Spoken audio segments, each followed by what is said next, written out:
Forseti bæjarstjórnar Voga segir að ákvörðun sveitarstjórnar suðvesturlínu Landsnets sé endanleg. Línan skuli lögð í jörð í landi Voga.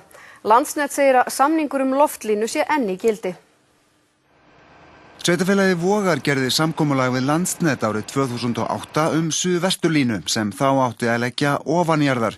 Íbúar voru ekki á eitt sáttir, síðan breyttust valdahlutföllin í sveitarfélaginu eftir kosningarnar í fyrra. Síðan kemur nýr meirihluti sem vill bara hlusta kannski aðeins betur á þessar raddir og sjá hvort að Landsnet vill ekki fara með okkur í þá vegferð. Stjórnendur Landsnet segja að samkomulagið sé enn í gildi, auk þess sem jarðstrengur sé 5 til 7-falt dýrari en loftlína.